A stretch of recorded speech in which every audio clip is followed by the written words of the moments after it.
I'm Eggy Drago. I am the cream of the crop. I am the yolk on top. I'm a part-time video store clerk, a part-time brawler. Oh yeah, and a full-time human being.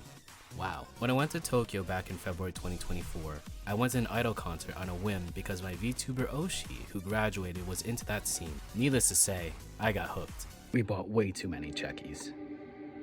So much so that we have 2 checky books. 2 checky namakans. All hail the checky namakan. All hail the checky namakan. All hail the checky namakan. After talking to a few idols, I realized every single one of them has a story, be it why they chased this dream, their ups and downs, and even their future after all this. And that's what I'm here to do. Learn more about the idol culture, the various scenes around the world, and to give them a platform to tell their stories. Every idol has a dream and a story to tell. This is IDOLEYEZ.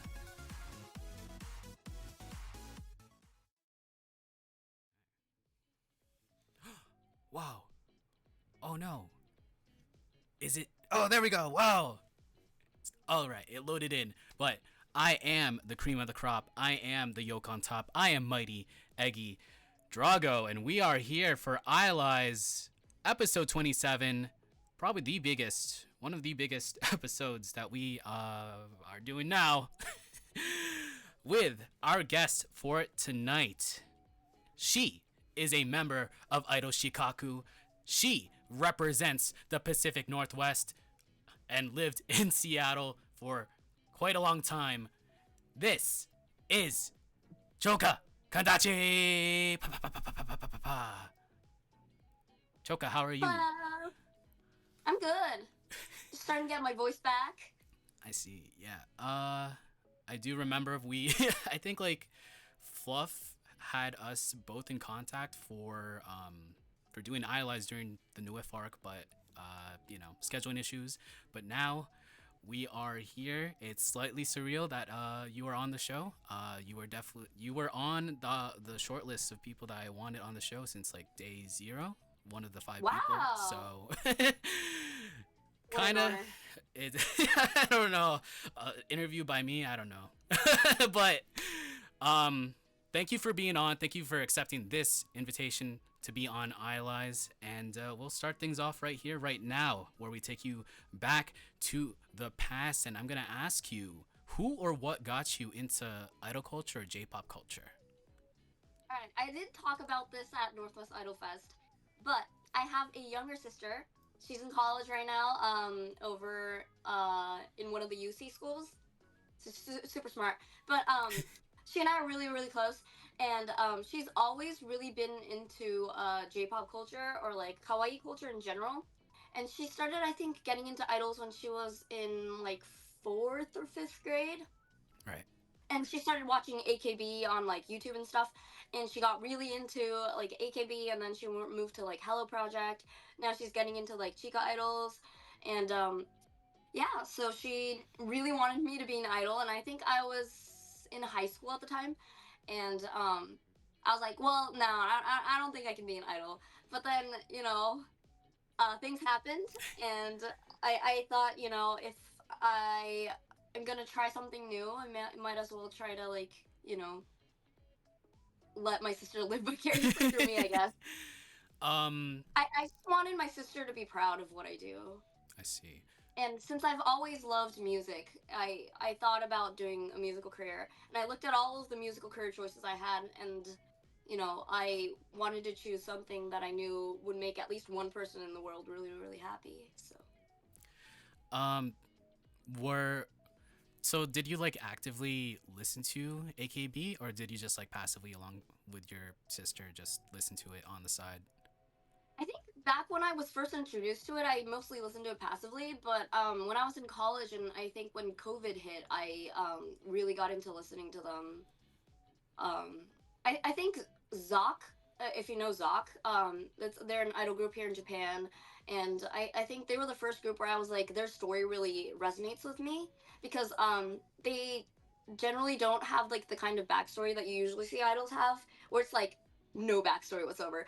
But Zoc has members that have really complicated like life stories, and then they became an idol, and now they're trying to inspire other people, and that really kind of resonated with me, and that got me into idols, and then I started going through all of the AKB stuff that my sister was listening to, and now I'm like really deep into idol culture. I listen to both J-pop and K-pop now, so I see. good stuff. um, so even before you like became an idol, even before you moved to Japan, you lived in Seattle, Washington, right? Yes, I've lived all over the West Coast. I think except for Oregon, I've lived in both California and Washington. I lived in San Diego, I've lived in the Bay Area, and I've lived in Seattle. I lived for a couple of years in Austin, Texas as well. Really? So, been all over. Yeah. All over I've the the actually spent country. the longest in the Seattle Puget Sound area, and that's where I went to middle school, high school, and college. And so that's where I would say I'm from Seattle. I see. So while you were in Seattle, um, when did you really get that like? What really sparked that decision to like move to Japan? Oh, I would say that COVID really changed my life. Really? Like, yeah, yeah, yeah. I was in my last couple of years of college when COVID hit, and when you're almost finishing college, you're looking at all of your career choices, and you're thinking about what you're going to do after college. And COVID hit, and I was like, well, job openings just are non-existent at this point, and I don't know if there's anything that I can find at the moment. And then my dad was like, why not go to grad school? And so I looked at grad schools, and then I got into a teaching program. But since it was COVID, everything was completely online. Like there was no in-person stuff. Right. And so I was like, well, I'm stuck here in a place where I don't really have a job. I don't really have any friends that I can hang out with at the moment because I moved closer to where the grad school was before grad school started. And then, I was, COVID was way longer than I thought. So it wasn't looking like I was returning to campus anytime soon. And so I was like, well, my family is from Japan. And they've just been telling me all these stories about how great Japan is, and I've been there a bunch of times just to see family and to just kind of like do touristy stuff. But I've never really like lived in Japan, so I don't really know what Japanese culture is really like. And Right. it's been like a bucket list item for me since I was really little to try to live in the country that my parents are from and see what it was like. Especially since my parents have just kind of like hammered into me since I was a kid, like you need to be like really really good at Japanese. Like I don't want you to lose touch with your like heritage. Like I went to Japanese school for 12 years, I think, starting at the age of 4. Mm. So that's a long time spent like learning all about Japanese culture and all about like Japanese literature, history, and stuff like that. But I've never really actually lived in Japan, so I don't know what it's like. And so that was a bucket list item for me. And so I was like, well, everything is online, and my grandparents live in Japan. And so why not move in with them because they're getting older, and like I haven't really spent as much time with them as I would like to because I'm only going there, every summer break or so. Right. So yeah, that's So what got me to think about moving to Japan. Yeah. oh. So when you moved to Japan, was there like a hard like was there like a hard time like settling into like the culture when you got there? Well, the thing is, like, I don't really know if I would consider myself really even immersed into Japanese culture at this point because I do hang out with Japanese people. Like, all of my members are Japanese born, Japanese raised, and they are, Japanese as they come. But I don't really usually hang out with people my age usually because I'm not in school anymore, and so it's hard for me to kind of find that connection to like Japanese people my age other than like people who are involved in idol culture. So I would say I'm very assimilated into idol culture. I also work as an English teacher in like eikaiwa schools, and so I'm immersed into that culture. But obviously that's different from your general regular 20 something from Japan. So I don't really know if I'm immersed into that culture. There were a couple of culture shocks when I like got here, and I'm still kind of running into like things where I'm like, oh, this isn't what I thought it was. But yeah, like nothing super super big. Like nothing where I was like, I really really want to go home. Mm. I do get homesick for sure, but yeah, it is kind of like, I think my parents kind of taught me what Japan was to them back in the day, because they haven't lived in Japan for like 20 some odd years. And so I think I had this like idea of what Japan is like that was like mostly accurate if I was someone from like the 1990s, early 2000s. But I got here and like I think the time period is slightly different, but I think most of the culture is the same as what I expected. I see. Yeah, like, who did I have? I had Aiden, who they were like American born, and then they decided to migrate to Japan, and they had like a really hard time like settling into the culture, especially like right before their idol career. So it's very interesting to see like different perspectives of like people moving to Japan.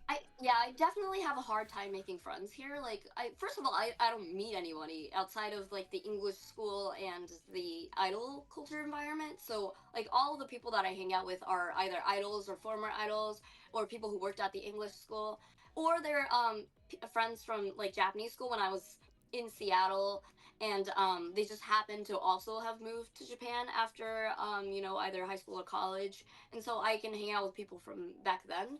But yeah, I have a hard time making friends with anybody who's just like, walking on the street.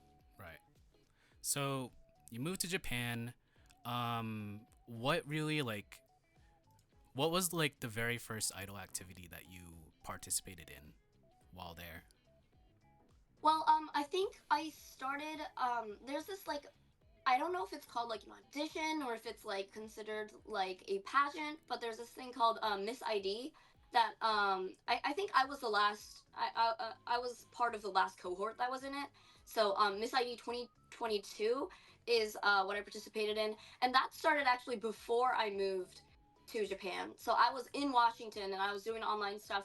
It's like a social media pageant, and so you like you can do whatever you want. You just post on social media and you kind of put yourself out there, and they have like this group of like people who are involved in like major media or like idol media, and they'll look at your content and then kind of like give you awards or kind of introduce you to like different connections based on it. Right. And so I started that, I think, September of 2020 maybe. Yeah, and then that was about a year of doing like social media stuff, and then they had this whole graduation ceremony thing in March 2022, and then I received the Global Idol Award because they asked me at the last they had this like interview thing at the very end, and they asked me what I really wanted to do after I finished this like whole stint in the social media pageant. And then I was like, well, I really want to be an idol. And so they were trying to give me an award that would kind of like help me in my journey to becoming an idol. And so that, I think that was my first like connection with like starting my idol career. So with Miss ID 2022, you won an award, and then um, you got into your very first idol group, Ines. Yeah. How did that happen? So what's interesting is that I met so Ines has like two different generations. Like the first generation of Ines was a six-person group, and I think all six of them were also part of Miss ID. And so that's kind of how I met them. So I was I really I met Setsuko, who was the leader of the old Ines, and I was very taken by her. Like I thought, like any group that has her in it has got to be awesome. And so I went to their audition because a lot of the like older members were graduating, and then I joined Ines, and then Ines was like a three-person group after that because Setsuko and Moinyan, who were part of the older generation of Ines, left, and then so that was my first idol group. So it was mostly through Miss ID, yeah. Um, Even before this, did you have like any, I guess, skill preparation? Like, were you ever in like choir? Did you do dance practice like before Yeah, like becoming an actually, idol? I would say it's definitely not idol related, but I've done a lot of music growing up. My parents signed me up to piano lessons as a kid because they're Asian, and that's something Asian parents do a lot of the Yeah. time. And so I started piano lessons. I think I was 6 or 7, so I was pretty late because my parents really wanted me to have a Japanese speaking teacher so that my mom could talk to the piano teacher about what was happening. And so I started piano lessons. I actually really, really liked piano lessons. I know a lot of kids like start piano lessons and they just quit after a while because they're just not into it. I did piano lessons for a while. I think I quit in 7th grade, but mostly because I just wasn't vibing with like getting taught, and I was more interested in doing like creative stuff with the piano. And so yeah, I really love to play piano. And then I started playing the violin in 5th grade because I was in California at the time, and California schools, and I think schools mostly all over the country, in 4th or 5th grade they require you to choose an instrument and you have to play for at least a year. It's just Mm. part of their music program. And so I signed up to play the violin because my dad actually lived in Texas when he was younger, and he went through the same kind of program where he had to play an instrument, and he chose the violin. And so I had my dad's violin that I could play on. And so I really, really got into violin. I was an orchestra kid my entire like middle school, high school career. I was like very, very like that was my spot on campus. Like that I was like part of the orchestra clique for sure. And then I played, I think, violin till like my 2nd or 3rd year of college, like right before COVID hit is when I stopped playing. And then I was also in choir for a bit in college. I've done musicals. I also was into like stage tech. I was doing theater tech in high school and college as well. And so I was, back there doing like I painting sets. I was moving stuff. I was doing lighting stuff. And so, like performing arts has been like a big part of my life. And I don't know if that's translated completely into like my idol career, but it's definitely like kind of heightened my understanding of what I do as like a musical artist, as an idol, and what happens backstage. For sure. Because, like, even for me, being at Northwest Idol Fest as a photog, and also I did help out, like, set up stuff for community stage and for the panel room. So, like having that, like, behind the curtain scene and, like, helping out with that definitely, I guess, enhance, like, the experience and, like, knowing what Yes, for sure. happens for sure. Um, Taking it back to Ines, you joined the group. Uh, Do you remember like the very first time you performed at a Taiban with that group? Yeah, yeah. My debut live was a Taiban, Mm, and it was 3 days straight. So I think it was a 3-day weekend or something, and it was like July 16th, 17th, and 18th, and we would be. It was supposed to be like our agency, which is called Trash Up, and it was hosted by them, and it was supposed to be like the big reveal of like the new lineup of NS members, as well as supposed to be like their like big summer event. And so a lot of idols were involved in the 3-day whole festival thing.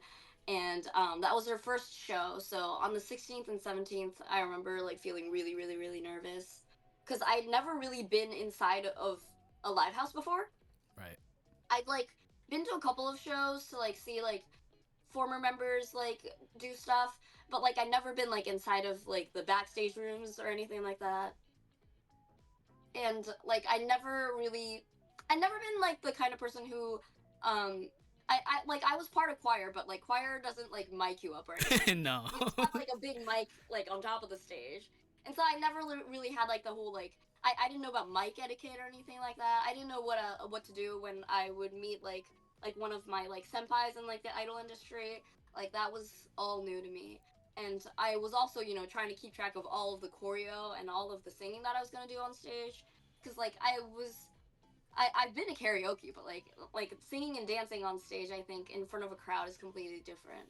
And we didn't have a lot of time before we debuted. I think they chose us like the audition ended, I think, near the end of May, and then we started the lessons like the first week of June, and then we debuted on July 16th with I think 5 songs at the time. So as a beginner, that was a lot of choreo, a lot of learning what it's like to like kind of split like parts of a song between people, to like move on stage in formation. Like that was all new to me.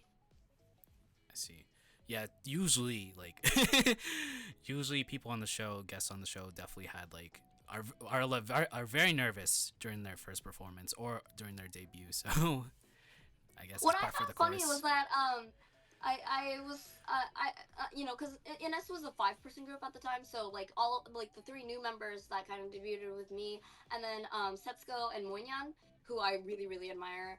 um I would say like Moinyan is used to being on stage because she's been an idol for I think 15 or 16 years at this point, and so she's like very used to being on stage. But Setsuko, on the other hand, like she's had a few years of idling under her belt, and she was the leader, but she seemed so nervous, and that was like that was surprising to me. Like she seemed so confident on stage and everything, and then that was like my first exposure to like someone who's like super duper confident on stage but really nervous backstage, and uh like I feel like that's a big part of idol culture is like your stage persona is completely different from, or it can be completely different from what you're like off stage. Right. Yeah, because once again, people like guests on the show are like either introverted and then on stage they are, you know, charismatic as like like super charismatic. So Yeah, yeah. With I would Inez, actually oh, say I'm on like the other side of the spectrum where I'm like really extroverted in real life. mm, Like I've taken the MBTI multiple times, and I always score more than 90% on the extroverted scale. But I think if you see me on stage, like Northwest Idol Fest, I was able to kind of put myself out there because I was the only English speaking member, and so you know I kind of had to be in charge, and I kind of have to be the one talking. But usually on stage, I don't really feel comfortable talking that much, and so usually I'm like the more quiet one on stage. mm. But you know, in real life, I'm kind of I'm pretty sure I'm the chattiest out of all of my members. I see. So yeah, I'm usually the quiet one on stage. I'm loud off stage. Mm.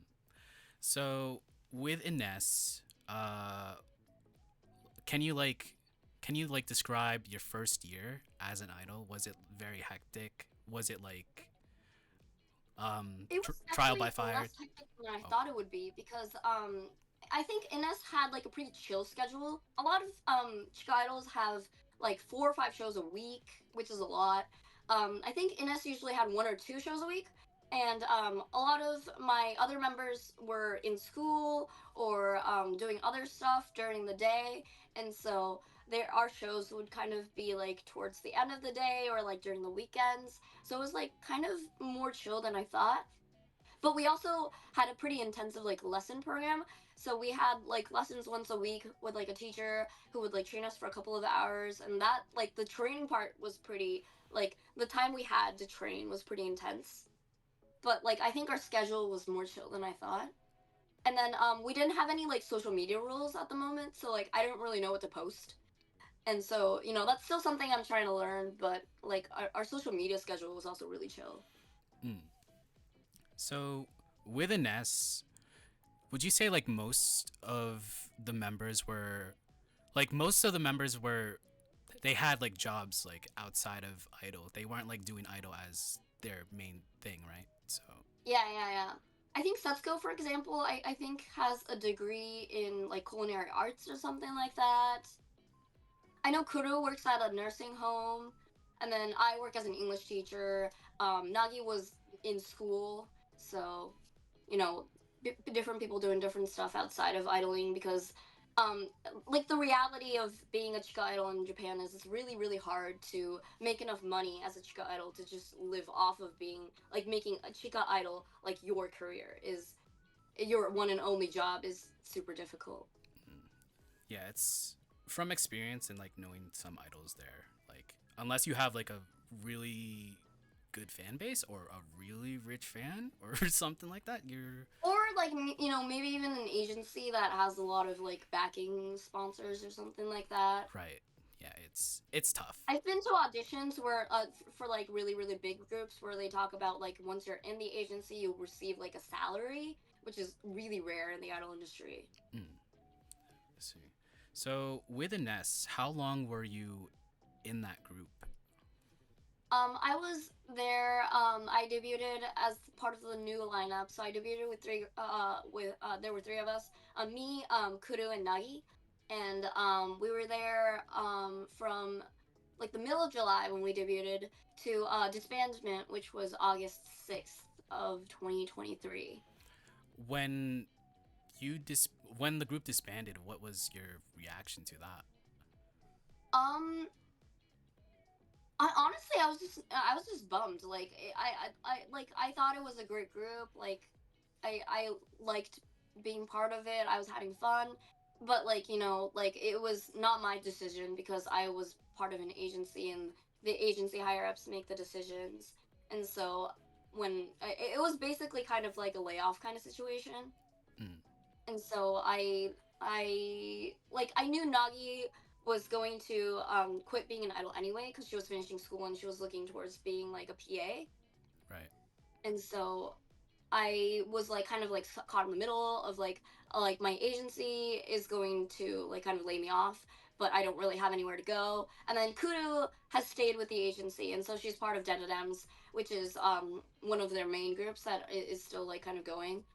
And so she had like a job lined up in terms of like idol stuff, and then I was just kind of like left hanging. So So, yeah, so that was a rough time for me for sure. Yeah. like So after, I was just kind of like I was bummed, I was lost, like I didn't really know what to do, and people would ask me like, "What are you gonna do after this?" And I was like, "Oh, I don't have anything lined up." Like I went to a few auditions afterward, but I wasn't like necessarily like getting in anywhere. Like so doing auditions didn't really like get into any groups, but did you try to like pursue a solo career like in between that? yeah. So I've been through a good amount of auditions. I probably have like a rather high standard of like which auditions I'll usually take. Like I'm not the kind of person who will be like, well, I'm gonna get into whatever group I can. I'm more of like, well, I know that this is something that I'm passionate about. Like this,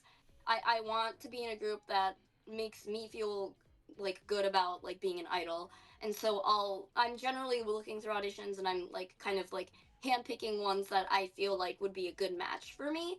And so and would have like a good kind of environment because a lot of Chica idols are like honestly like they're kind of like not well managed or anything like that. And so I'm looking at like I'm trying to look for solid management agencies if I'm going into an agency. If I'm looking for self-produced groups, I'm looking at like groups that have like a good history and stuff like that. And so I've been through a few auditions, but like I'm honestly like I think I'm good at doing certain parts of idling, but like not good at certain other parts. Like I don't think I was born to be an idol, if you know what I mean. Like I became an idol because I was passionate and wanted to be an idol, not necessarily because that was something that I was necessarily really good at.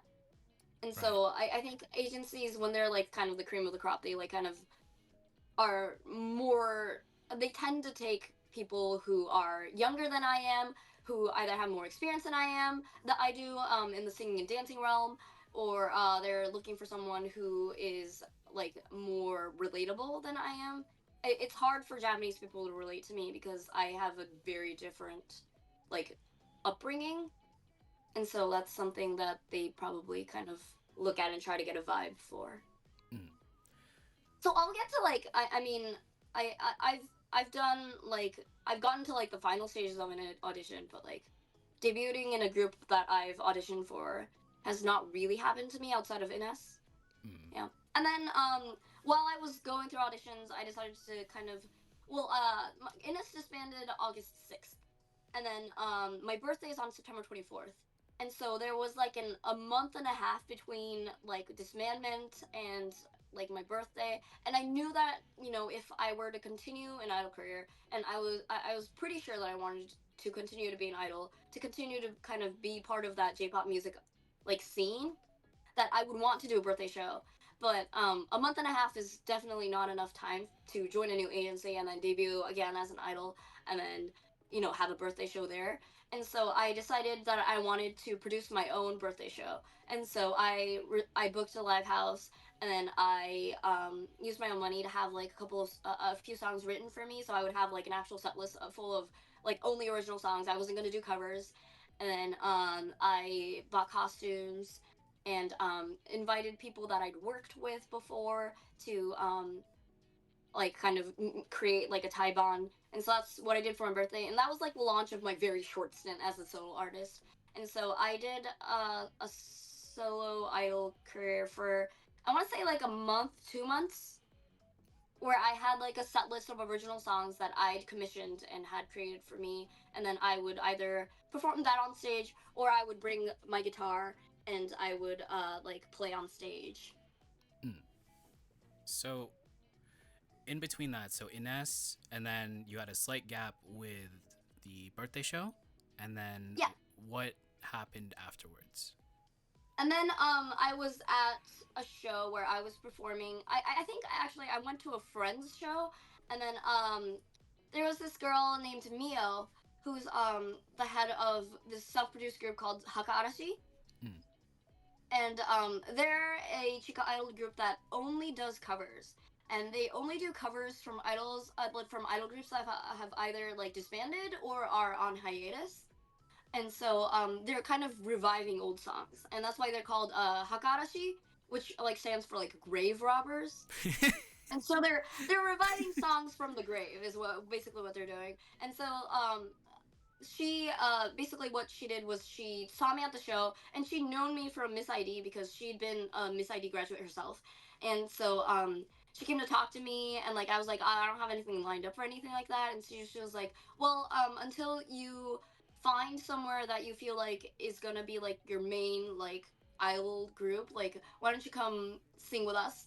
And so she scouted me, and then I was in Hakarashi for I think a couple of months before I joined Idol Shikkaku.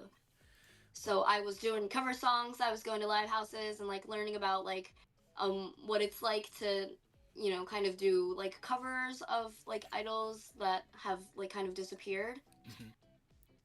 So that was a really cool experience. Like old idol culture is what she's trying to revive, like from like I want to say like late 2000s, early 2010s. See, do you have like a favorite performance with that group? Um, yeah, I had like a Halloween show, and I wore a devil costume. That was really fun, and we had Hakarashi actually has some male members, and so we were on stage and we were doing a cover of Kiyoshi Ryuji, Mm. who was which was a group that was on hiatus at the time, and then that's kind of a group where there's one guy and then like 5 or 6 different girls, and yeah, it was super fun. Like they had like the guy has a rap part, and all the girls were dancing around him. It's super fun. And then we actually got to do one of the Kyoshi Ryujin songs at our Northwest Idol Fest show. So Oh, yeah. I think I was there. Yeah, yeah, Yeah, so yeah, that yeah. was the solo song for Rue, because he was on stage doing like "Will You Marry Me" and we're dancing around him. Like that was, I just love that group. Like I love watching them perform. Like I feel like it's so wholesome. Mm, right. So yeah, like that. I think that was my favorite show out of the Hakarashi shows. Yeah. So segueing from that group into Idol Shikkaku. So how did you discover Idol Shikkaku, and how did you become a member of that group? Yeah. So this is a super interesting story. Like I've when I debuted, I talked about like the 3 day show, right? Like Right. when I debuted, um, I think the middle show, like on the 17th, like the Taiban list contained there was this group called Special Cheese Menu that was performing, and my sister and my mom were there, and they were watching the show, and Special Cheese Menu, they've disbanded I think March 2023, but they're like this like rap group. They were wearing like yellow like tracksuits and like singing about like alpacas and stuff. They're like really weird. Really? But like they were really weird, but they're like I really love their performance. Their songs are super duper catchy, and the center of that group was Nina, who is currently part of Idol Shikkaku. But and like she was in the center. She was the tallest member of the group. She was wearing like this yellow like tracksuit, and like if you've seen Nina on stage, like you know how she is on stage. She's energetic. She's charismatic. Like her like she's just crazy on stage, like crazy charismatic. And I saw her like perform as part of Special Cheese Menu, fell in love with her. You know, went to go talk to her like in the green room and stuff. Got her Twitter, and I was like, well, I just love this group. And then when I had my first ever birthday show as part of Ines, I they asked me, you know, like which idol groups do you want to perform at your birthday Taiban? And I was like, Special Cheese Menu is at the top of my list. And so I had Nina and Special Cheese Menu perform at my first ever birthday show. And yeah, like I'd been following her on Twitter. Like we didn't like chat or anything because like Nina is like super different, like about as introverted as you can get in real life. Which is crazy. Like she is the opposite of me, where she is loud and like super extroverted on stage. She talks a lot. She's like stomping her feet. She's yelling. She's like, and then you know backstage she is like super duper quiet. And so like I think she was like a little afraid of me because like I go ahead and like I talk to people. Like I am extroverted. I'll go up to people and be like, hey, how are you doing? Like I want to get to know you. And she was like like I think she was a little afraid of me, but she I'd been we'd been following each other on Twitter, but and she'd left Special Cheese Menu, and I think she left. I want to say January of 2023, and then she joined Idol Shikkaku like March or April, I think, of the same year, and then Ines disbanded in August. And so I've been watching Nina's stuff, and I've been watching her like post stuff as part of Idol Shikkaku. I remember her saying like Special Cheese Menu was like kind of strict about like what kind of things you can post online, what kind of things you can talk about, and then Idol Shikkaku like you can post whatever you want on social media generally. And so like she's posting things that she's super passionate about. She's talking about her like life story, and like I found that like super duper inspiring. And she seemed to be having like way more fun than she was like as part of Special Cheese Menu. And I was like, this seems like a great fit for her, and she's such an awesome person. Like any group that has her in it, and it like that experience must be amazing. And so when I saw like Nina was tweeting about like auditions for new members because their white member, like their pearl white member was leaving. Right. So they were looking for new members, and so I saw her tweet. I think the day before auditions closed, applications closed, and so I was like, "Well, this is my one shot." And so I filled all the information in, sent it in like last day that auditions were due, and then I like miraculously got in. I hadn't like looked at any of like the audition like files or anything like that, so they were like telling me all about the group, and I was like, "I don't know anything about this group other than like Nina's in it."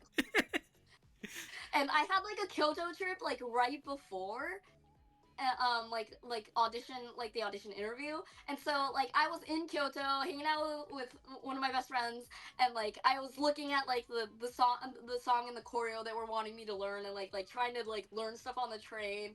And yeah, like they liked me. It was great. Like they texted me like I want to say like an hour or two after the interview, and they're like the first thing that we talked about once the audition was over, like we are very very sure that we want Shoko to be part of this group.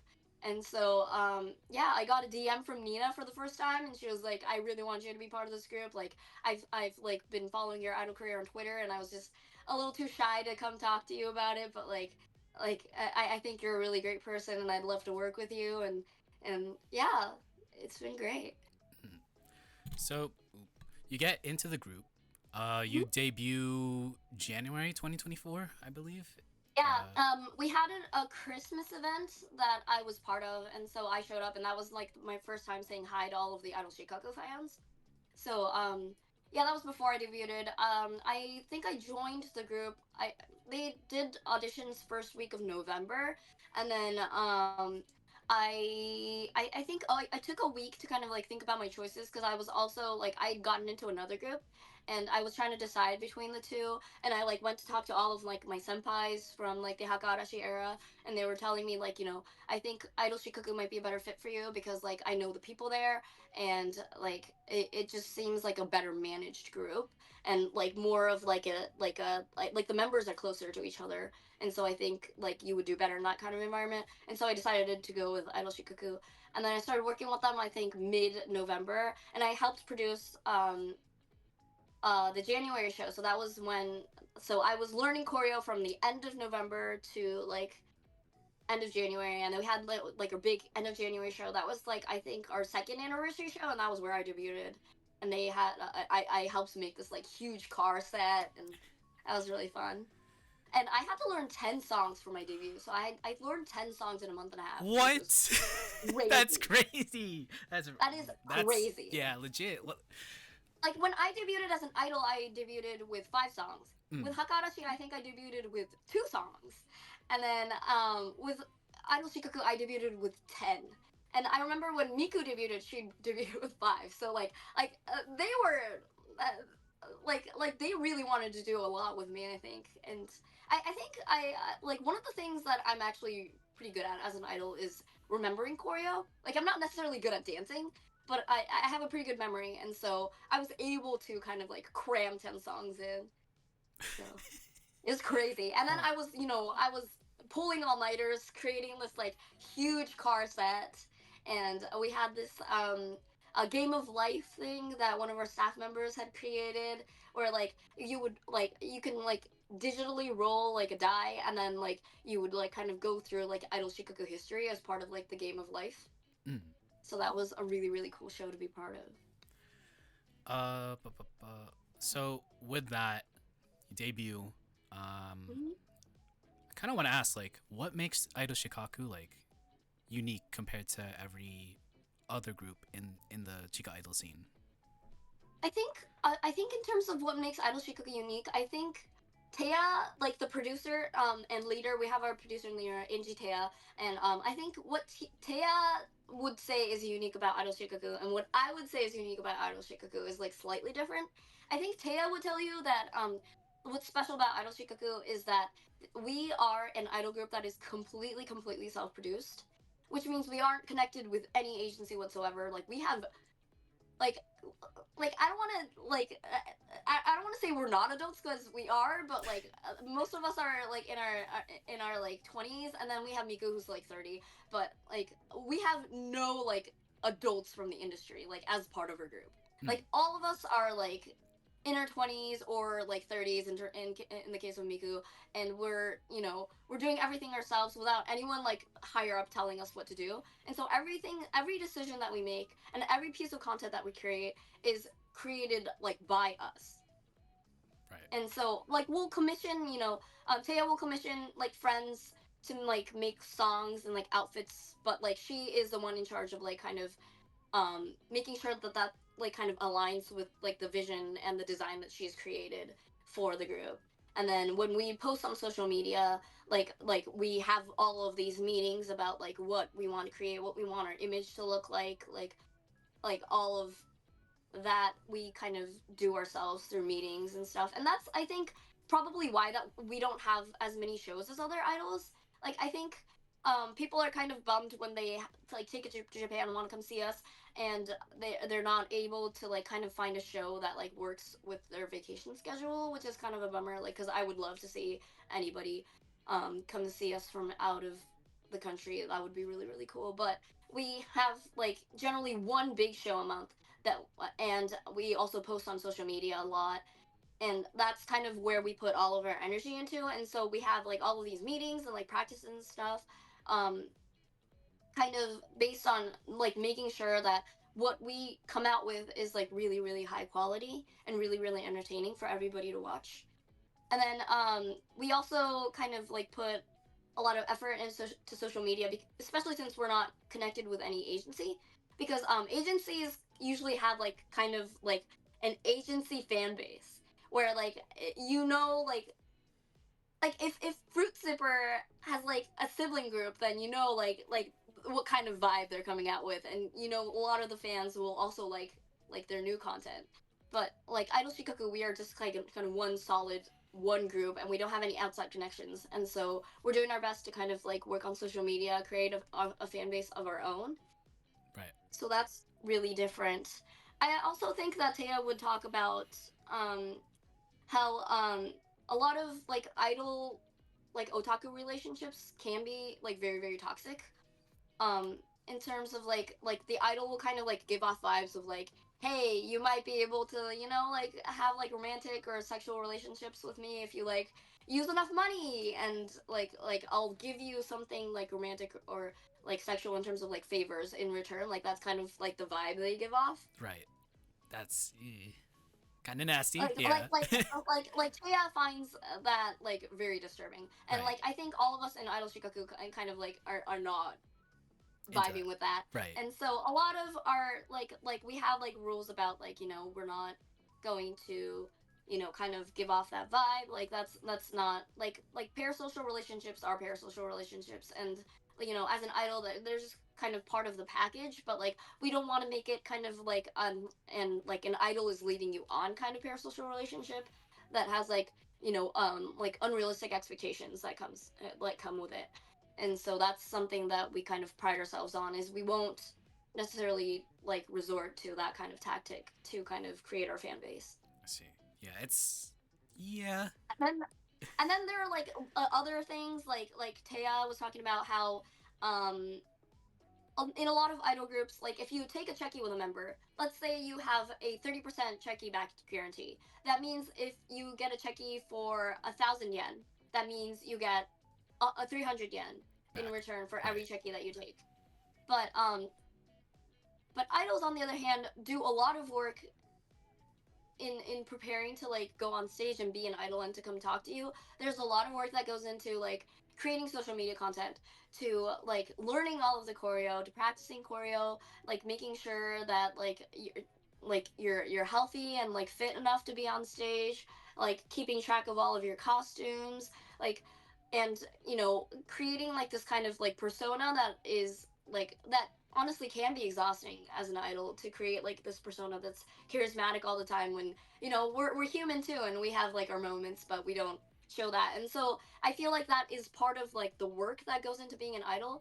And it was Taya's idea to kind of like I feel like idols are putting in a lot of work to be an idol, and they're not getting compensated enough for it, because a lot of agencies are kind of like getting that like 70% of their like the checky income goes into them. And then Teo was like, well, what does an agency do for us?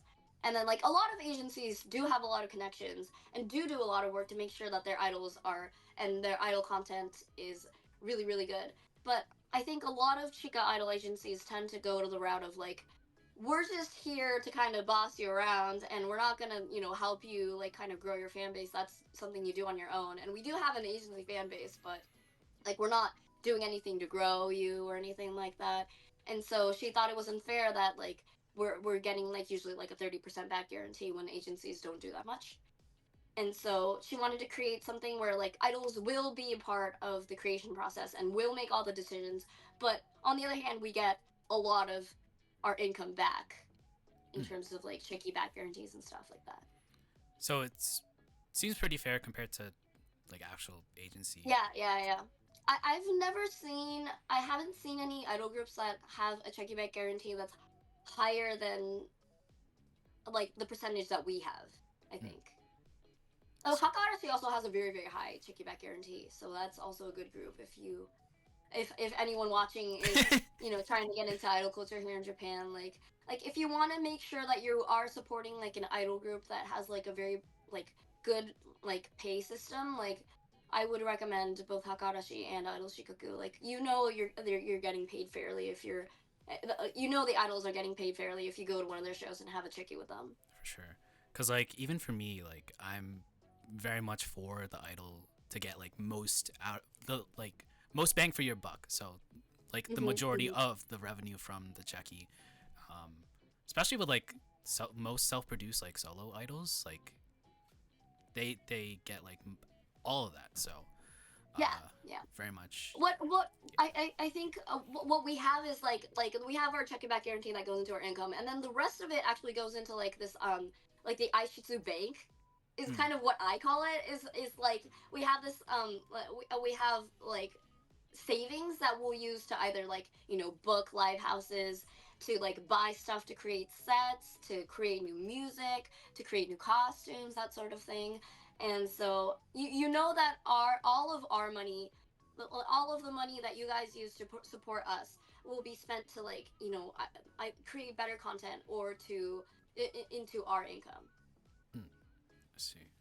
So with Idol Shikaku being self-produced, and you did say Taya does production. What is everyone What is every member's like responsibility within that group? Yeah, so we a lot of us have different responsibilities. For example, as you could probably tell, I was in charge of the Northwest Idol Fest trip. That was almost entirely on me. And so I got invited to Northwest Idol Fest by Fluff. And he was originally planning on just inviting me, but then I was like, well, I want all of my members to come. And he was like, well, okay, if you can find the funds to pay for plane tickets and stuff like that. And I was like, we'll do it, we'll do it. And so, kind of like navigating, how early should the members get their passports and getting on their butts about getting the passports. And planning our schedule of our time in Japan, like where we're going, what we're eating, what shows we're doing, that sort of thing, and making sure that they get through customs and airport security, um, you know, um, getting contact with Fluff, everything like that. That was my job. And then usually in Idol Shikkaku, I'm also in charge of the online shop. And Oh. so I do a lot of making sure that things come out of the shop on time. Um, creating like the shop, like putting in new items to sell, that sort of thing. Making sure that I send all of the emails that say, "Hey, we shipped your product." Um, yeah, I Yeah. do that. We're all part of posting on the fan club on our official fan clubs as well. Social media, like I do a lot of collabs with other like English educators, and I also have like my TikTok account that I interview people on. And then what else is my responsibility? I also am usually in charge of making sure that everybody has everything they need. I don't forget stuff. Like we're all of us Yeah. are generally pretty forgetful. Chia has ADHD, so that's kind of part of the package with her. But like, hair ties, hairspray, pins, extra accessories, like band aids, like breath mints, like that stuff. Like I'm carrying everything.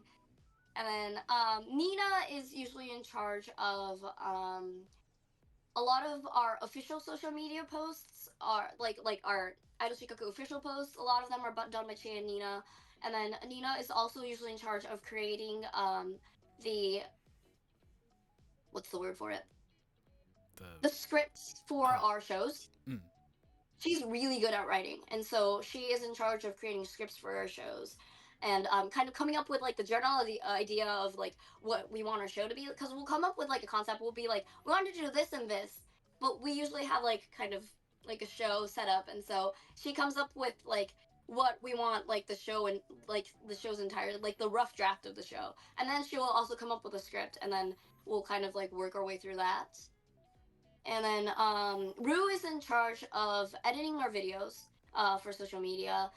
He's also in charge of our finances, and so he does all of the, I don't know if it's called accounting or finance because I'm not good with that stuff, but he's in charge of the money. And yeah, and he's also kind of like our social media like officer, where he like kind of keeps track of like how well our content is doing and kind of suggesting things, and being the guy behind the camera a lot of the time, especially in like my TikTok videos. People are sometimes curious who takes my TikTok videos. It's Rue. He comes to camera with me. He takes the videos, and he edits a lot of the stuff that goes on our Idol Shikkaku media. He creates the commercials that kind of are on during our like Bupan time when we have our big shows. So that's what he usually does. Chie is usually in charge of the social media posts on Idol Shikkaku, and she is also usually the one who kind of like thinks of fun things to do as part of her show. Like she creates like the climax of the show generally. I see. So she's like, "Oh, I think this would be really entertaining," and then we kind of like go off of that. She just has really good ideas. It's kind of what she does. And then and then Miku, I think on the other hand, she has a solo career, and so she's basically in charge of kind of getting a vibe for like what kind of fans will be good for our Taiwan shows, and so that's what she does, is as kind of networking within the Chica Idol community, um, kind of like helping create set lists for our Taiwan shows to make sure that like our songs and like the people watching kind of go together. Mm. So, Because like we have a oh, lot of different genres of songs, and I think that some songs like a certain fan base will like, and like a certain fan base will like other kinds of songs, and so yeah. so it feels like like everyone has something to do within the group. Yeah, yeah, yeah. And then some members have like social media stuff that's more intense than others. Like especially Chia has like a very intensive social media schedule, and so you know we have like other stuff that's going on as well. So it feels like within the group itself, you are your own agency, basically. Yes, for sure. Yeah, and we kind of split jobs based on who's good at what, and yeah. Right. Um, kind of want to ask, like, what's it like being in a co-ed group since it's not very common in the Yeah, Chica Idol yeah, scene? yeah. I would like you asked about what makes Idol Shikkaku unique. Like I gave you Taya's answer, but I think my answer to like what makes Idol Shikkaku unique is that all of the members are so different and so unique, and like I think what's special is that we are allowed the creative freedom to kind of like produce ourselves and kind of like put our own personalities and identities out there and kind of like create that inspiring story of like this is like a real human being with like an actual backstory that's like kind of like striving towards achieving their dreams. Like I feel like a lot of Chica idol groups like they they create a story of like this is a normal person from a normal background who is trying to achieve their dreams, but like Idol Shikkaku has this like, oh, we're weird and we have like a bunch of stuff going on, but like we're still kind of finding through all of these like different obstacles that we face, and we're just trying to achieve like something that like seems so out of reach for us based on like what society thinks of us and like all of our identities and stuff like that. Because I remember, And like, then oh, sorry. You go oh, first. You go first. It's fine. and then being part of a co-ed group, like I don't know, it doesn't feel that different. Mm, Maybe it's because like Ines had like a gender fluid or gender non-binary member. Like Setsuko is like like she uses I think she her pronouns, but she is also down with they them if I remember correctly, and she identifies like as like gender non-binary, and so like being part of that group like it kind of taught me that like gender is not that important in terms of like what an idol group is like. And then I joined Hakarashi, which was also co-ed, and then I joined Idol Shikkaku, which is co-ed. So then it's just kind of like I don't think I've ever really been in a group that like really kind of places a lot of value on being like feminine or like cis woman presenting that sort of thing. So I don't know. It doesn't feel that different. Like a lot of people treat us differently. Like we usually get our own green room because Rue isn't really allowed to be in change rooms with like other like girl only member right. like groups. But like Mm. I don't know. I don't feel like it's that different. Like it makes us unique for sure. But like inside of like our Idol Shikaku group, like it's really not that different. It's like honestly like the biggest difference is that like it like it's like we get a different change room. Rue generally wears pants and while we wear skirts. Like that's basically the only thing that we really think about. Mm. So, um, you did do on the Idol Shikaku YouTube channel. Very first video that's on there that auto plays is like the day in the life, like 30-minute video where it goes through like the whole group being in like a meeting, organizing stuff, and then like doing merch, and then producing like the big monthly show. Mhm. Um, Yeah, that was actually taken over I think a month of filming. So that's not like a day in the life. oh, That's just a month okay, of yeah, my year. Yeah, because we spend an entire month making our big shows. yeah. Um, along with those big shows, like the usual average like Chica Idol group does like maybe 4 or 5 shows a week. You guys scale down like one big show, but do you do like one like small Taiban a week or like Yeah, we usually do like one or two Taiwan shows a month, and so we usually have like the first half of the month we have like usually maybe like one or two Taiwan shows, and then we have our big show at the end of the month, and then we also have a photo shoot date usually at the end of the month right before our big show. mm, I see. So Ba, ba, ba, ba. Ooh, good question that I want to ask. What would you say is like the hardest part of being in a self-produced group, since everyone has like a different Oh, responsibility?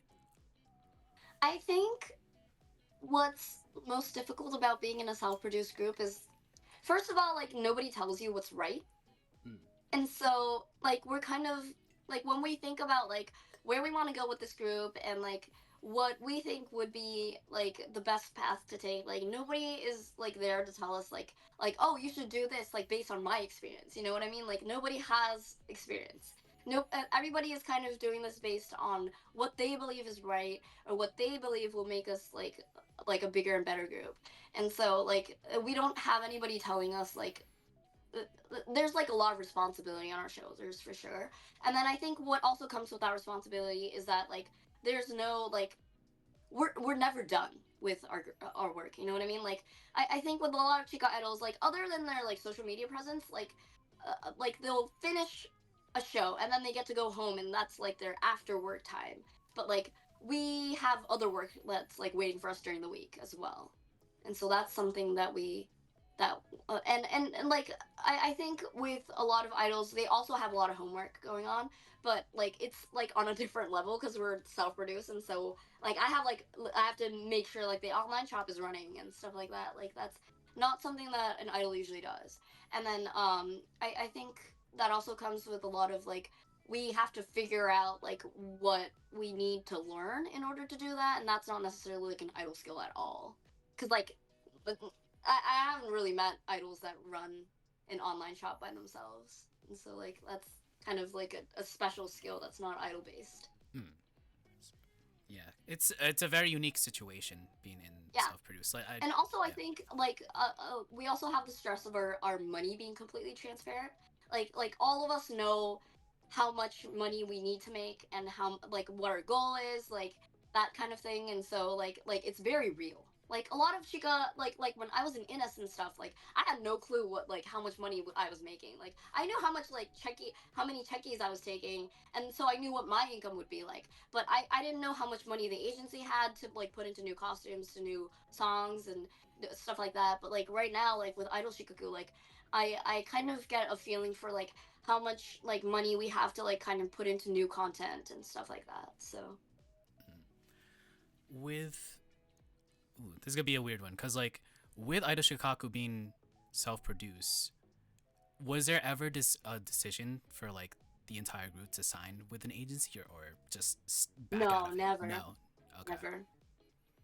The day we sign with an agency is the day Idol Shikaku disappears. Oh. That is that because that is Taya's vision, and she like the first thing that I think like the biggest goal she had with the creation of Idol Shikaku is that it would be completely self-produced. And so the day we sign with an agency is the day Idol Shikaku dies as like a vision. And so Right. yeah, like we might, you know, if we continue to get bigger, like what right now we have like 1 to 2 staff members that kind of like pop in to help like every other week or so. But you know, if we continue to get bigger and continue to like you know become more successful, and we'll look at you know hiring people to like you know maybe be in charge of our online shop. But like our creative vision and all of our meetings and stuff will always be member based. Mm. So yeah. Uh, focusing on you in general, are there any are there any advantages or disadvantages being a bilingual or bicultural idol in Japan? I used to think that it was like the biggest disadvantage that I had in terms of identity. I thought, you know, especially when I was starting to audition for stuff, or when I was in Innis, like Innis didn't really like no offense to like the trash up community, but like they like didn't really know what to do with like the fact that I was bilingual. Like they were really excited for me that you know someone with like a different identity was joining the group that was unique and stuff like that, but they didn't really know how to create content out of it that would kind of draw fans in, you know. And they didn't really they didn't have like an online presence really, or like in terms of like an online shop. And so you know I would connect with people from overseas because I have an English account as well, but like they didn't really know how to like kind of make create like kind of like a fan base of people who were interested in my identity as a bilingual person. And Yeah, and then so I used to think it was a huge disadvantage. I thought that people had a hard time relating to me because I didn't grow up the way they did. Like they would talk about like, like Japanese pop culture or, things that they grew up with that like I had no clue what was going on. And, I thought that was like the biggest disadvantage that I had in terms of like being an idol. I thought that people wouldn't like me because I was different. And I thought people would be disappointed in me because I look very Japanese. I try my best to look as like Japanese idol as possible because that's kind of like the visual that I really like, and that's kind of what I feel good about like putting on like and the outfit and the makeup and the hair. Like I really like doing like the cutesy stuff, and I thought that people would be disappointed when they found out that I was like completely like American inside. Mm. But I joined Idol Shikkaku and they were very, very sure that they were going to be able to like produce me and create content out of my identities in a way that would like bring fans in. And that has actually happened like much more than I thought it would. And so like right now I'm like feeling really good about, um having this identity of being like Japanese American, of like growing up in the States and like moving here, like and all of the hard work I put into being like very, very fluently bilingual has been like very helpful in kind of connecting with people who are interested in like bilingualism or biculturalism. They're interested in someone who has like a lot of like higher education, because I have a master's degree, and that's not something that like a lot of idols have. And with a master's degree, it's kind of like a double-edged sword in the idol community, because having a master's degree also kind of means that you're older generally than the average chica idol, but it also means that you're higher educated. You have other skills that are outside of the idol realm. It makes you a little bit more human, I think. Mm. Yeah, it's very. I'd say like it's very rare from like like my perspective of the Chica idol scene. Like, idols going to college or like Yeah, pursuing yeah. college, but like, We actually have three of our members are either in a master's program or out of a master's program. I'm the only one who's out of a master's program. But Tia and Chia right now are in grad school, and then yeah, I Nina went to vocational school, Mika went to college, and then Ru has not been to college. And so yeah, like I think what makes us unique also is that we place a lot of importance on having knowledge and skills that are outside of like idling. right. Tia often worries that. Sorry, this is Nico.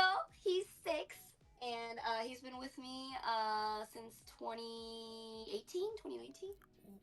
Hey, bud. Yeah. He came over with me to Japan from Washington, so it's a big flight, huh?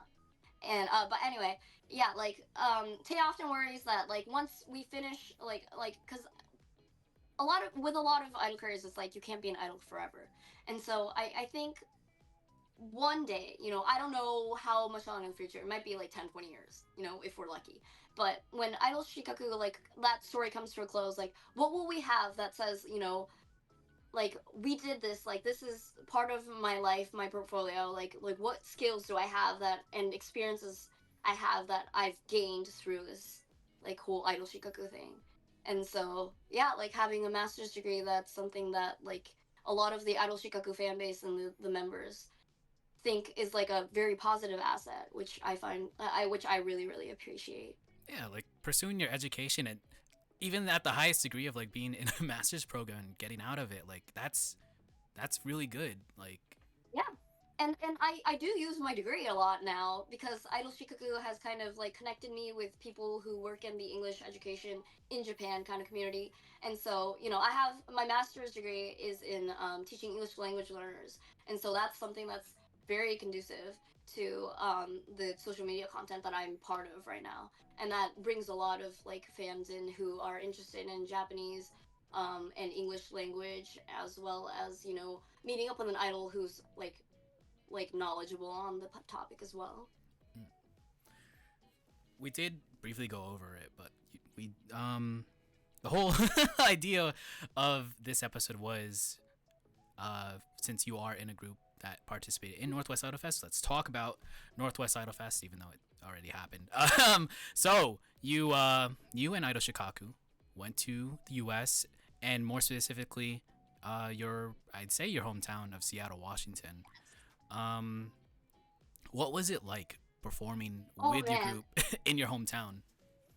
Honestly, like it was like it felt so surreal. Like it was like a once in a lifetime trip, especially since it was the last time that Northwest Idols Fest was gonna be in Seattle. Like this was like my one chance to perform in my hometown, and it was so amazing. Like obviously we had like some issues. Like we had 5 mics instead of the 6 that we needed and stuff like that. But like my hometown friends were there, like people I'd hung out with in college and Japanese school, like my family was there, like it felt like, I was this kind of like, honestly, I was like this big loser in like high school and college, but like I made like this solid friend group, and as much as I wasn't like very cool or anything like that, like I had returned, like I felt really like triumphant, like I felt like I achieved something and I was able to show that on stage, even though my voice was gonna rip me. But yeah. I mean, you did still perform good, like from the like later half of the first show I was at, because I had photog stuff to do. But and then like I did, I think I was there for most of the second show that you were there, or you were performing at. So I'd say like it wasn't noticeable that you were sick. So Really? yeah, Yeah, yeah, my singing was not up to par. Like I was, yeah, I had moments backstage where I was like, I could have done so much better, but like, you know, that's just kind of, it is what it is, And my members were so excited. Like this was their first big trip. Like we hadn't even done like you know how like when idols like start doing like tours and stuff, they usually go to like Osaka, Nagoya, and Tokyo. That's kind of like where like the big three, like the tri cities of, I guess, Japan are. We hadn't even done that. We hadn't even been to like Western Japan. We never really performed outside of Tokyo, and now we're like in a different country. Like, and it was like a 6 day trip, I think, is what I planned, because I wanted. They were very. We were very sure that we wanted to film a music video for our song, our new song America, that they were very excited about creating. yeah. I think there was like a clip on Twitter, like I think with Nina, and then the dude like with the camera.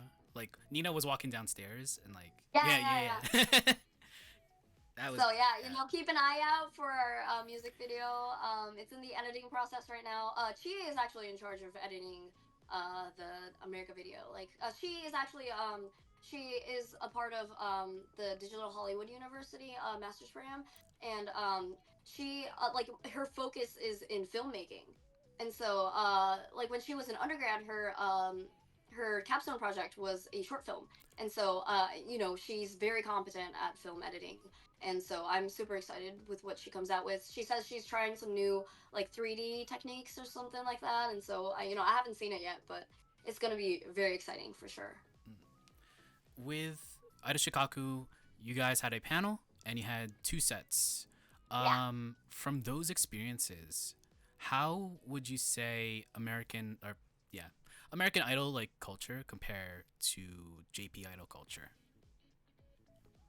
Um, I think the crowds are rowdier in the US, and I really actually like that. Like, Mm. it feels like, with a lot of Chica Idol like shows, like we have all of like the calls and the mixing and we're hyping the idols on stage up and stuff like that. And we have that culture, but then I feel like it's like on an entirely different level when it comes to American culture, because I think American culture, we're so much more open, we're so much more into like communicating with each other. Like I feel like a lot of us are a lot more like extroverted, I guess, or like I think our culture places a lot of importance on like extroversion, and so I think we're a lot more communicative with the idols and the fans like together, and so like. I think all of my members were super duper surprised at how hyped up the crowd was. And so that was great. That was awesome. Like, yeah. And Cause then oh yeah, no, you first, you first. I remember Flips was telling me about how like the meet and greet like culture is different. I didn't really feel that.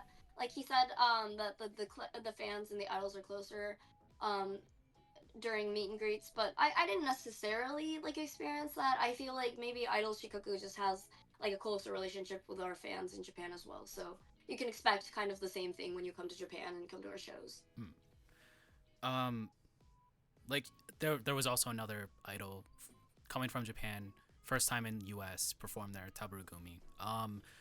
Even at her second set, like people started doing call-in mixes, like very obscure call-in mixes, and she was like, you know those mixes, and then she started to like incorporate all of that, and she was like super surprised that they knew like all the chants and stuff, which is that's Like what. y'all are very educated on idol culture, probably way more than I actually am. Like a lot of my knowledge is what happens backstage, and you know what we work on to like trying to create the idol like stage. But like the calls and mixes, like that was crazy. Like if you asked me to like chant at that show, like I don't think I would have been able to. Like I know a couple of mixes, but like not all of them for sure.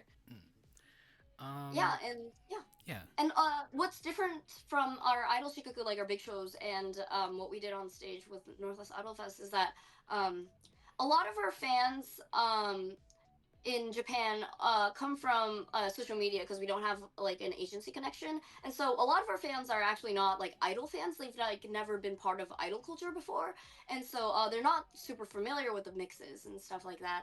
And so when we perform on stage at our big shows, like we have like a few people that do like calls and mixes and stuff like that, but it's not like your regular Chica Idol like environment where everybody is part of it. And so like our shows are I think a lot quieter than your average Chica Idol show, and then we come to America and it's like louder than your regular Chica Idol show. So that was crazy. Mm.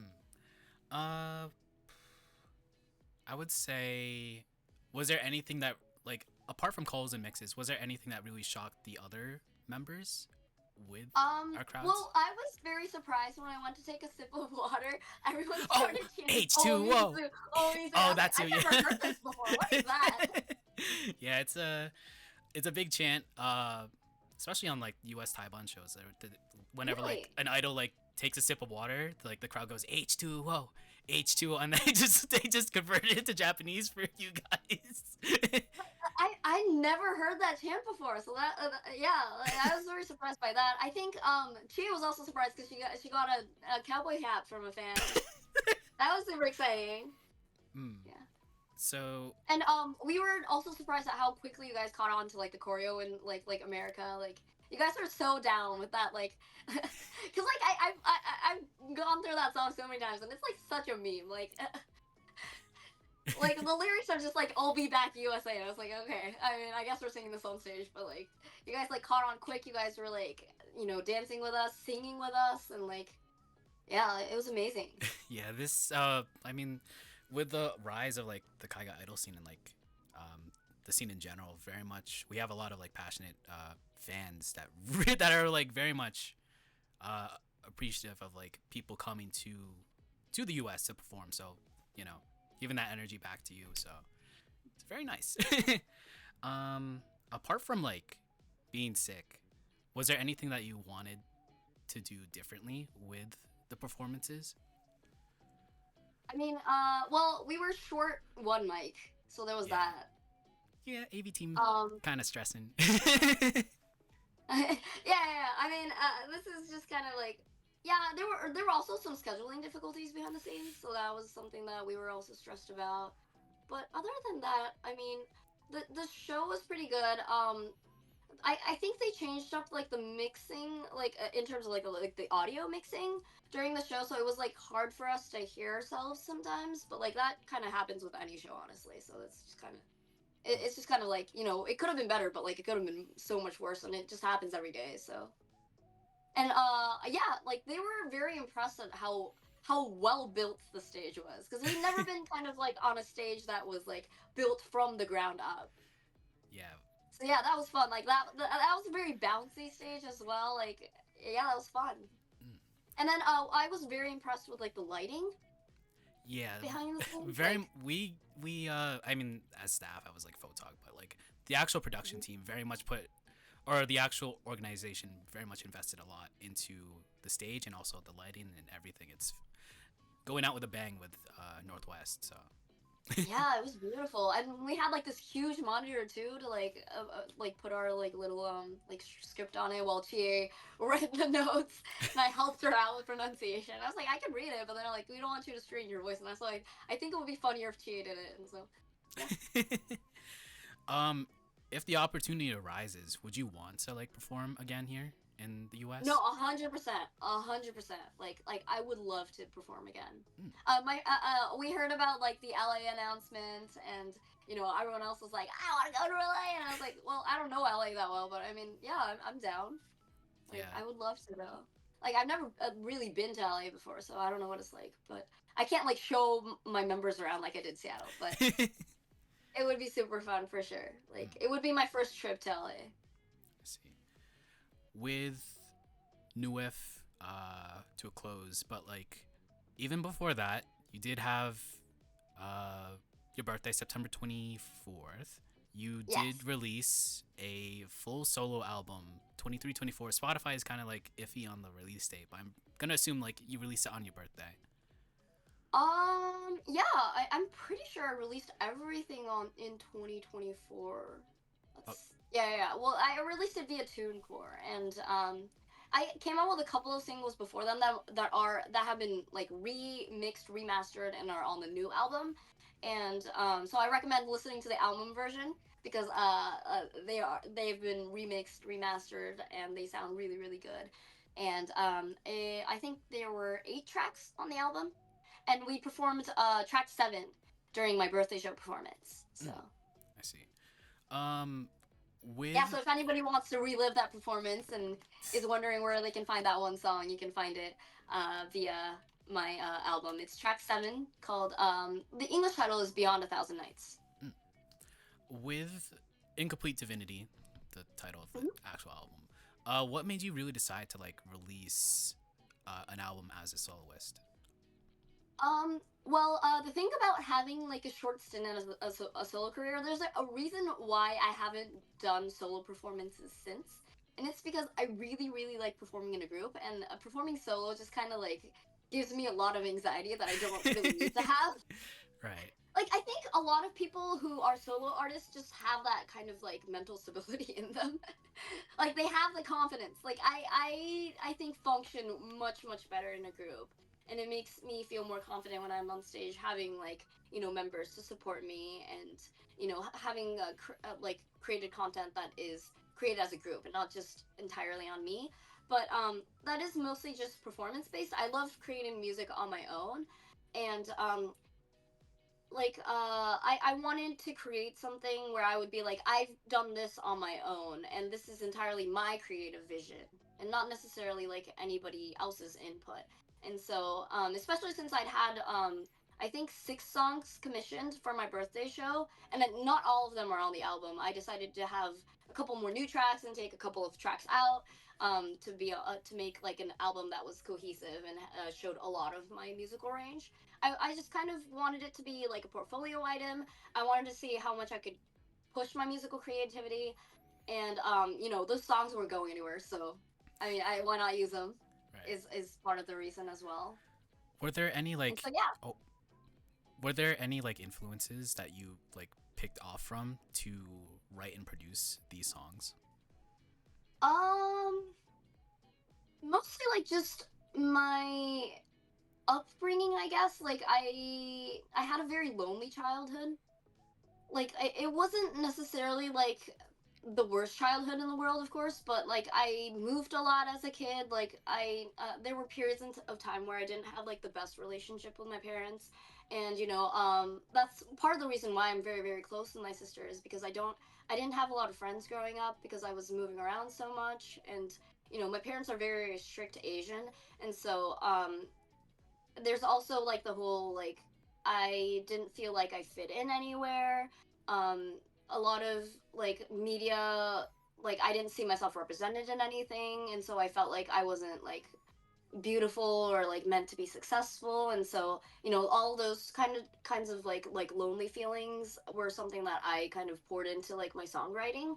And then there's also like the whole like just kind of pure joy that I have in singing on stage, and kind of like different messages that I want people to kind of take from my album are put into the lyrics as well. And then there's one track on the album that was created for me. Like this wasn't like a song that I had any part in like writing or producing. every song on the album is either like I wrote either the lyrics or the melody or both um for the album, except for one track.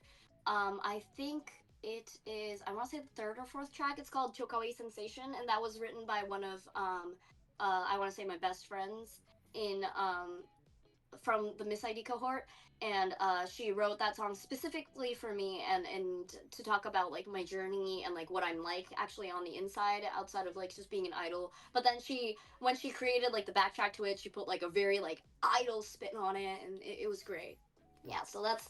I guess that's, I think that's one of the catchiest songs on the album as well. So I highly recommend that song as well.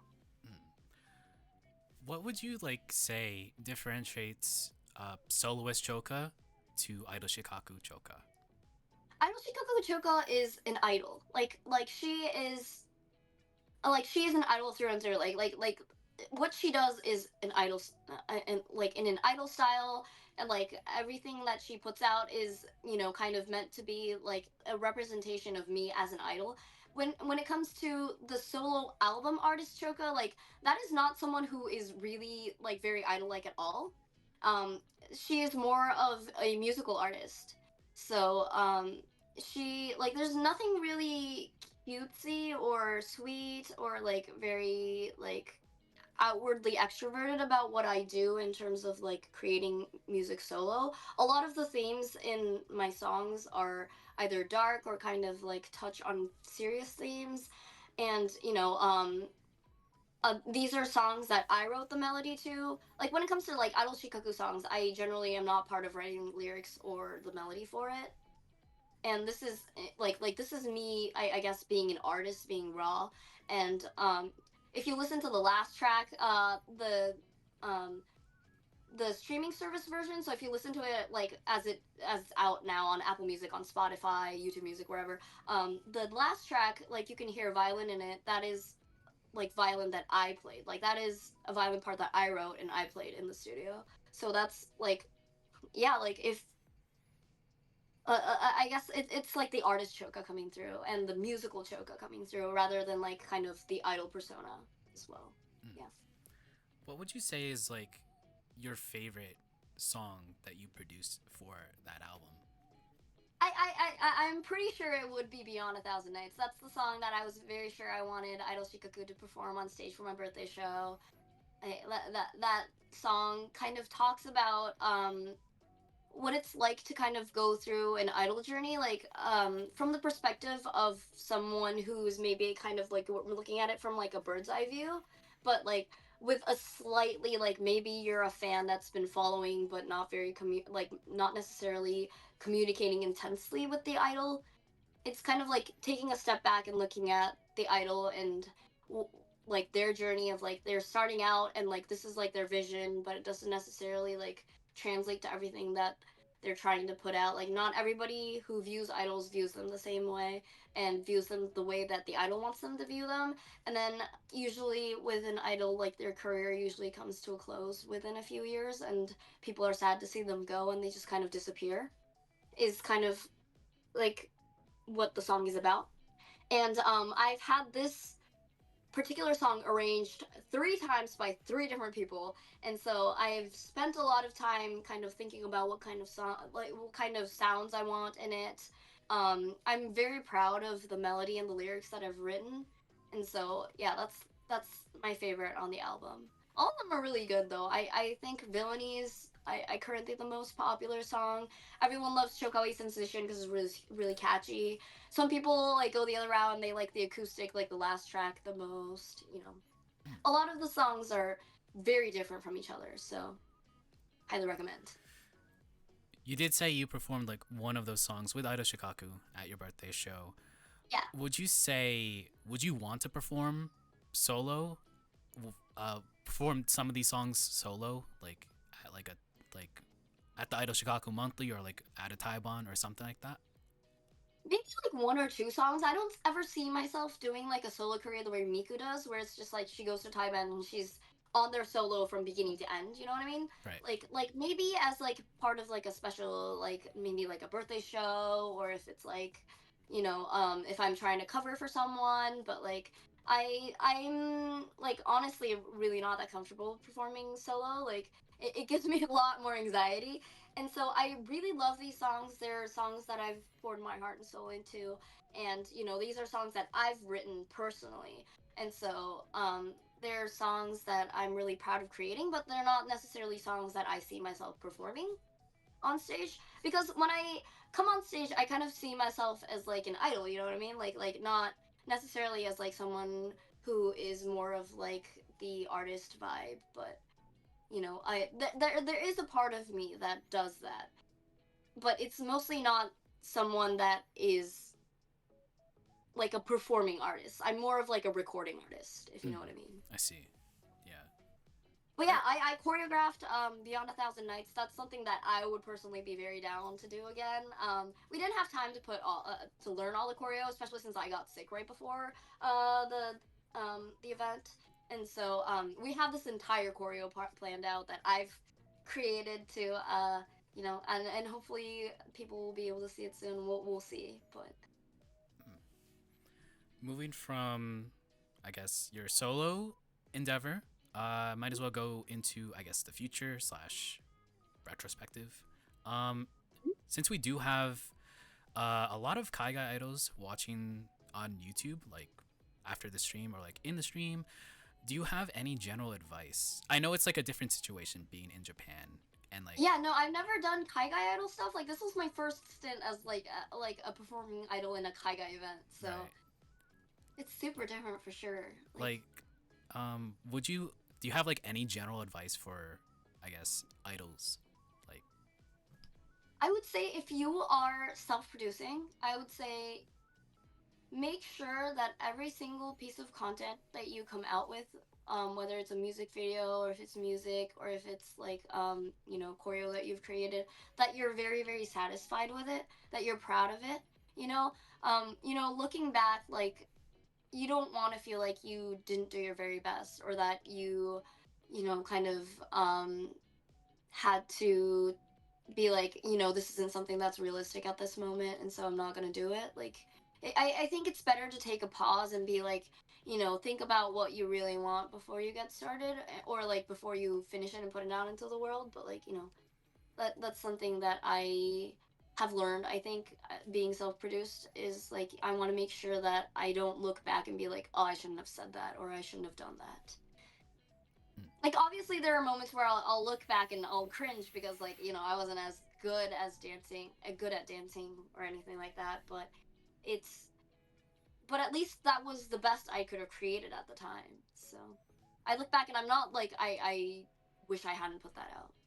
I see. Yeah, so very much putting a lot of effort into. Yeah, putting the best out there that you can, and don't put anything half-hearted out there. Um, with Idol Shikkaku, is there like any bucket list things that you want to achieve within the group?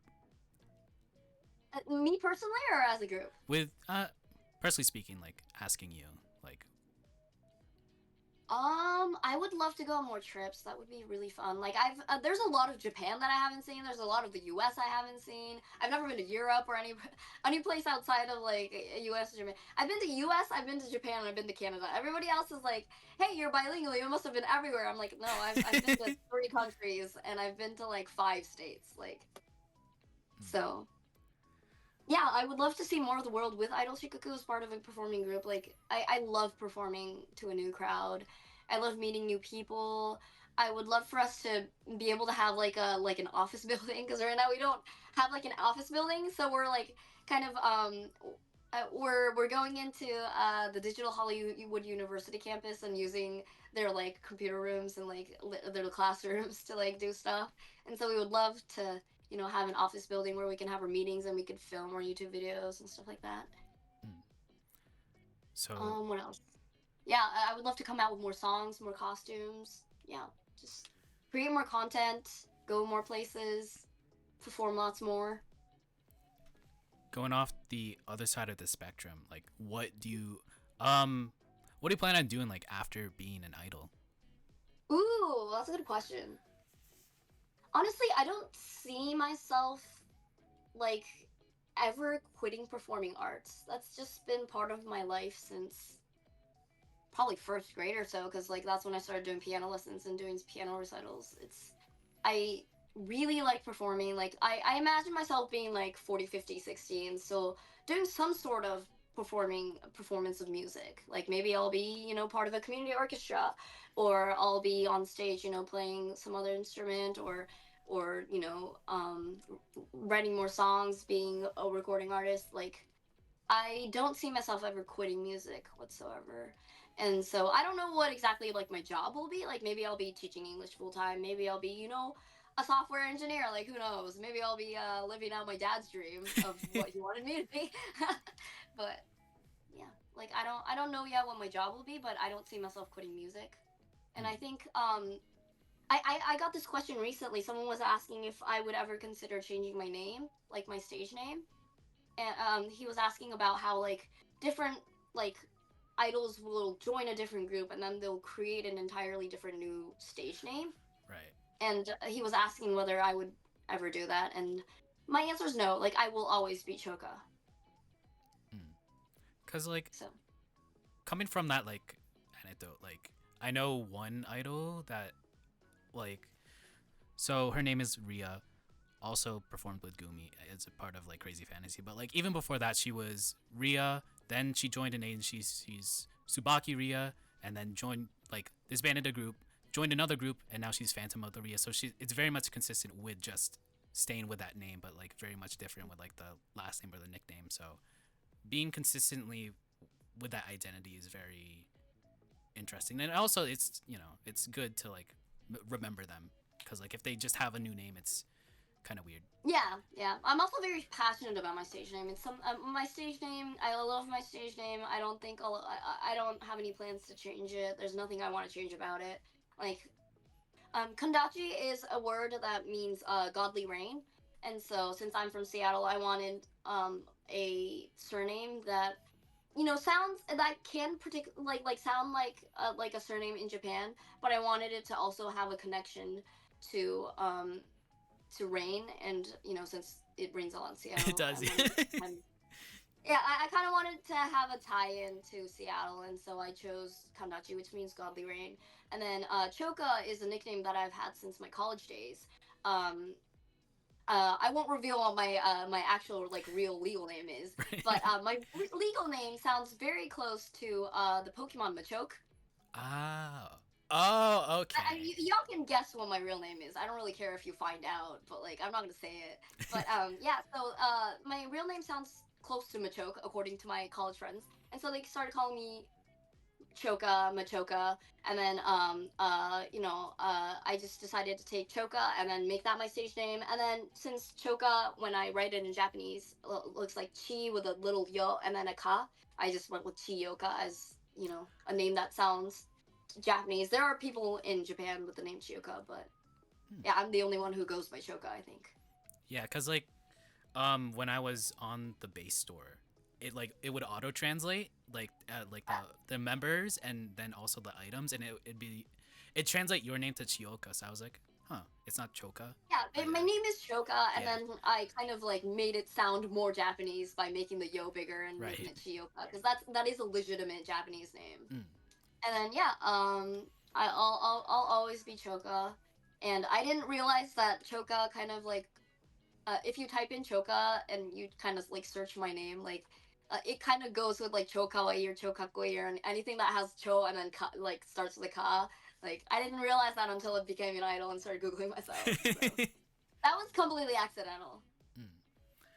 um we went with like I guess the end like what you would be doing like after, but like going back in time, like say you had like a DeLorean, went back in time to like the very first performance as an idol in Japan, what would the current you tell the debuting Choka? Like any advice that you Ooh, give them? I would say you're going to achieve so much more than you ever imagined as an idol. Because when I started being an idol, I was like, well, this is kind of a way to keep performing music. Like this wasn't something that I ever really expected to like kind of blow up and lead to a trip to Seattle or anything cool like that. I just wanted to keep performing music, and I didn't see myself becoming like a social media personality or anything like that. And so just keep going, and you'll achieve so much more than you'll ever imagine. And you'll also be so much happier, and you'll know so many more people, so many more cool people than you've ever imagined. Very, very, yeah, very good like answer. Cause like I like I asked this like every single idolized guest, and they very much have different advice for their past self. So it's very interesting to hear. Yeah. Yeah, I think also, like, this is a little bit off topic, but I think a lot of people ask if I regret going to school and not becoming an idol straight out of high school, like my sister suggested. Because my sister was like, "Oh, you should just finish high school and then move to Japan and become an AKB idol." And a lot of people ask if that's something that I ever regret. And I think my answer to that is no. Like, if I could talk to my 17-year-old self, I would say, just keep going, go to college, go to grad school, because I think college was one of the most formative years of my life, and I don't really regret kind of taking the time to find myself and becoming really sure of what I want to do as an idol. Mm, I see.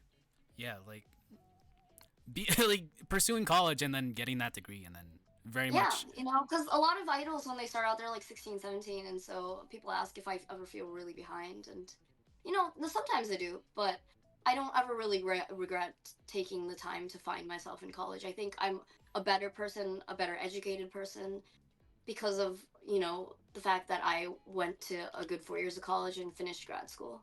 Mm, yeah, very much other idols straight up out of high school go into idol stuff, and then afterwards they either become like producers, managers, and like, or they do like other stuff like out of that, just get out of the idol career. So Yeah, you I definitely like have that like I a have backup just option. other skills. I like that I have more life experience.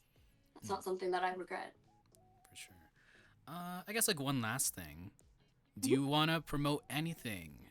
Either your Ooh. album, either Idol Shikkaku stuff, either some future events, anything. I'll give you the floor and the mic. Let's see. Well, if anybody is interested in learning more about me as a person, I would recommend following either my Twitter, um, listening to my album, because the lyrics are very close to my heart, and they're written, based on my own life experiences and what I want to create as an artist. And then, I also have a fan club if anybody wants to see like behind the scenes posts. That's where I post a lot of like long form content. I have like little writing pieces that I post in both English and Japanese. And so I have an official fan club Discord if anybody is interested in that. You can talk to me via photo letters. That's something that I super duper recommend. I love writing letters, and they sell out very quickly, so make sure you're on it when you're buying them. Yep, And yep. if you want to ever come see a show, we perform around Tokyo, usually in the Shinjuku area, but we also do perform in Shibuya, Akihabara, Gotanda, all over um, the 23 big cities in the middle of Tokyo. And if you want to check out our social media, that's where you'll find our show dates. And all of our shows are self-produced. They usually have a crowd interactive feature, so fans can vote on what the next song will be, so, that kind of thing. And they're super fun. So I highly recommend. If you support Idol Shikkaku, you can be sure that all of your love and support goes to bettering our group. So Mm. yeah, thank you so much. Uh, and I guess one super duper last thing, a tradition for Idolize at the last segment. It's called the worst pep talk ever. For 1 minute, I, as a host, give I give the guest a what is arguably the worst pep talk. So I'm just gonna give you a pep All talk. right. It's always horrible, but people like it, and I kind of don't want to do this segment ever, but people like it anyway. So 1 minute. Choka, Idol Shikkaku is an amazing amazing group, and like everyone having like their own responsibility is very much difficult, but it's also like very, very cool to see like everyone doing something to further like better the group. So like everyone doing like graphic design, social media. You in general, you're an amazing idol. You have a really good presence, stage presence. Since when I saw you guys at Northwest Idol Fest for like like most of the first set, and then like a majority of the second set. I do love your solo album. I would love to see more solo stuff. So, and yeah, and I hope when I'm in Japan in February and March that I can catch a show, maybe one of the big monthly shows or maybe one of the smaller Taibans. I do want to see you guys perform again. It's very much, Idol Shikkaku is very unique, and that's what I want to see in the idol industry. So yeah, and that has been a minute of the worst pep talk ever. So yeah. Thank you. And that concludes this episode of Idolize, episode 27 with Choka Kandachi of Idol Shikkaku. Thank you guys for watching. Choka, thank you for accepting this. It was a long time coming, and it's also still surreal that I got you on the show. Yeah. Thank you for having me. For sure. And this won't be it for Idolize this week. We have one more episode. If I can see. What is it, this one? Yeah. All right. November 2nd, which is Saturday. Yep, Saturday. 5 p.m. PDT, 8 p.m. EDT. We have another idol who participated in Northwest Idol Fest, part of the community stage. This is Nayo of Elixite. We'll be having them on the show to talk about their history as a Kaigai idol and as part of Elixite. So, wahoo. And that should be it. The VOD for this episode will be uploaded tomorrow on the Idolize YouTube, Idolize 101, and that should be it. So, yeah, time to take it home. Choka, thank you. Thank you guys for watching. VOD viewers, also thank you. And we'll be going to the curtain. Take care. Brush hair. Be kind. Rewind. We'll be going to the ending screen. Bye. Bye. Wow.